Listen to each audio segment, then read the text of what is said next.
Oke, assalamualaikum warahmatullahi wabarakatuh. Kembali lagi dengan saya Agung Prawira. Materi kali ini masih tentang poros maritim dunia. Sebelumnya kita sudah membahas batas-batas negara Indonesia dari mulai batas darat, laut, udara, lalu kemudian pada zona kontinen, litoral, lalu kemudian zona ekonomi eksklusif atau ZEE. Nah, kali ini membahas tentang posisi strategis Indonesia sebagai poros maritim dunia. Yang pertama di sini kita membahas tentang posisi silang. Letak Indonesia yang berada di antara dua benua, yaitu benua Asia dan benua Australia, membuat Indonesia bisa menjalin hubungan yang baik antar negara-negara di kedua benua tersebut. Posisi geografis membuat dua samudra Indonesia berada di jalur lintas internasional dan dapat menjadi transit jalur perdagangan dunia. Nah, di sini ada keuntungan dan kerugian letak Indonesia pada posisi silang dua benua dan dua samudra terhadap bidang ekonomi, transportasi, dan komunikasi. Keuntungan dari bidang ekonomi. Yang pertama, menjadi jalur perdagangan internasional, memberikan keuntungan pemasukan dan devisa negara dari pajak yang dihasilkan. Yang kedua, sebagai tujuan pariwisata karena semakin dikenal oleh masyarakat internasional. Yang ketiga, menjadi pusat perekonomian dari pariwisata di antara dua benua. Yang keempat, sebagai jalur lalu lintas perdagangan sehingga mempermudah proses ekspor dan impor. Lalu kemudian ada keuntungan di bidang transportasi. Yang pertama, infrastruktur menjadi semakin berkembang dengan pesat karena adanya keuntungan dari jalur persilangan. Yang kedua, terjadinya peningkatan transportasi laut dengan lebih maksimal. Yang ketiga, berkembangnya sistem transportasi Indonesia karena mendapat pengaruh transportasi modern dari negara maju. Dan terakhir adalah keuntungan dari bidang transportasi, terminal-terminal untuk angkutan seperti pelabuhan dan bandara semakin berkembang. Lalu kemudian di sini keuntungan di bidang komunikasi.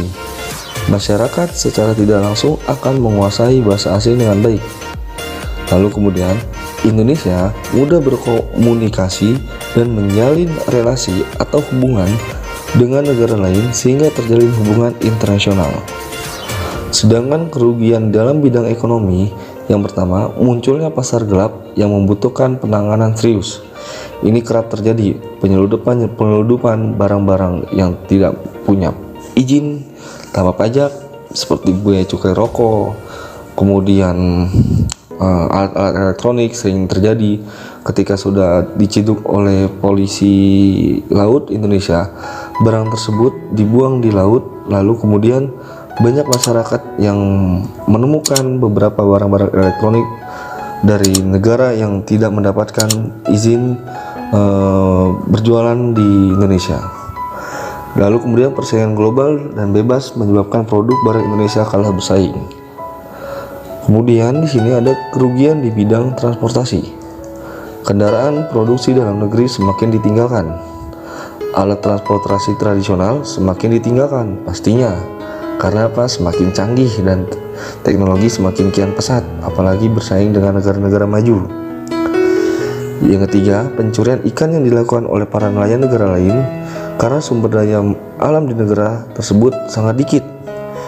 Nah, ini sering kerap terjadi di perbatasan laut dengan negara tetangga.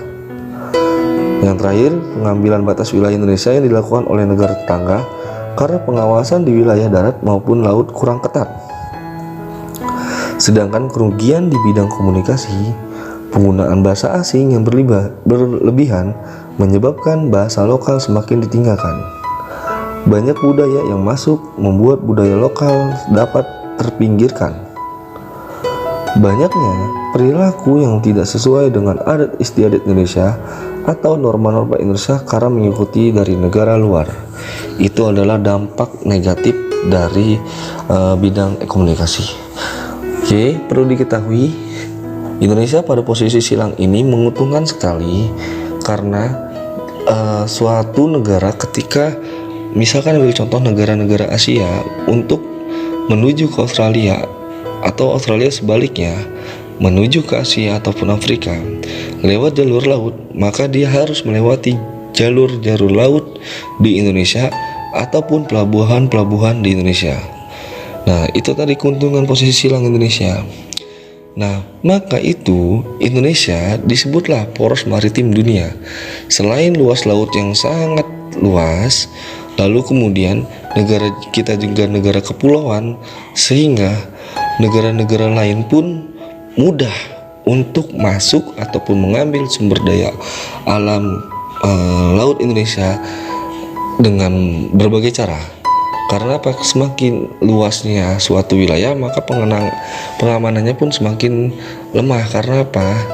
Ya, banyak titik-titik yang tidak dapat diawasi.